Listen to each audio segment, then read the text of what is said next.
Welcome to Hotlist bersama dengan gue Ica.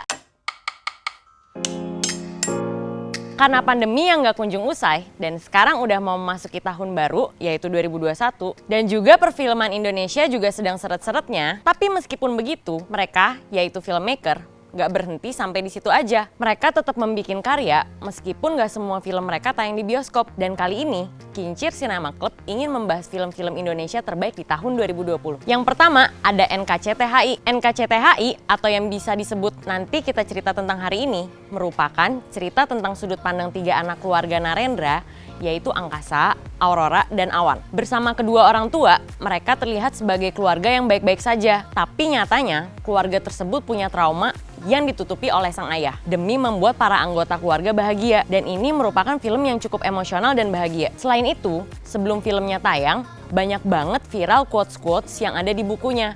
Dan jangan lupa guys, NKCTHI juga sekaligus menjadi pembuka tahun 2020 sebelum pandemi. Yang kedua, Mudik. Film Mudik ini memang nggak tayang di bioskop. Selain bukan film 2020, tapi ditayangin pada tahun 2020 di streamingan online. Dan film ini cukup menarik untuk dibahas karena cukup relate dengan kita yang memang kalau lagi lebaran ya pulang kampung, ketemu keluarga. Sinopsisnya sendiri menceritakan tentang sepasang suami istri muda, Firman yang dimainkan oleh Ibnu Jamil dan Aida yang dimainkan Putri Ayudhya. Jadi beberapa hari menjelang Idul Fitri, mereka mudik ke kampung halaman dengan mengendarai mobil. Suasana di mobil menjadi mencekam karena Aida mencurigai suaminya selingkuh. Jadi kebayangkan bagaimana konflik dan seintens itu. Yang ketiga, Story of Kale. Film Kale sendiri merupakan side story dari seorang karakter yang bernama Kale di film NKCTHI dan sebelumnya direncanakan tayang di bioskop.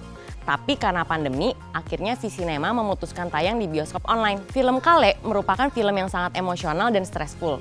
Dan ini yang membuat film ini menjadi intens dan mempunyai dinamika naik turun. Selain itu juga, film ini berhasil membawa keviralannya lagi setelah NKCTHI dengan quotes-quotes Kale. Yang keempat, Sabar Ini Ujian. Disney Plus akhirnya benar-benar membuka layanan streamingnya di tanah air. Indonesia jadi negara pertama di Asia Tenggara yang sudah bisa menikmati sederet film box office yang bekerja sama dengan Disney Plus Hotstar. Dan ketika rilis, film Sabar Ini Ujian jadi film Indonesia pertama yang tayang di layanan OTT asal Amerika tersebut. Sinopsis Sabar Ini Ujian adalah film yang bercerita tentang seorang bernama Sabar yang diperankan oleh Vino G. Bastian yang setiap harinya terbangun di hari yang sama, yaitu saat mantan kekasihnya menikah. Jadi ini bisa dibilang film Indonesia pertama yang memakai konsep time looping. Yang kelima, Science of Fiction. Ini merupakan salah satu film yang bisa dibilang karya terbaik dari Anggi Nun. Soalnya film ini menang dalam kategori pemeran utama pria yang diperankan oleh Gunawan Marianto di FFI 2020. Meskipun ini bukan film 2020,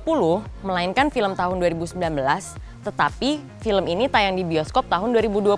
Untuk sinopsisnya sendiri bercerita tentang Siman, seorang pria yang menjadi saksi konspirasi dunia, yakni pendaratan manusia pertama di bulan. Dan menurut gue pribadi, film ini menjadi bumbu baru bagi perfilman Indonesia. Apakah kalian udah nonton film-film yang gue sebutkan tadi? Dan yang manakah menjadi film Indonesia terbaik menurut kalian? Share pendapat kalian di kolom komen ya. Oh iya, kalau kalian suka update tentang game dan film, langsung aja kunjungin website kita di kincir.com. Cukup sekian Hotlist kali ini. Gue Ica, sampai ketemu di Hotlist berikutnya. Bye-bye!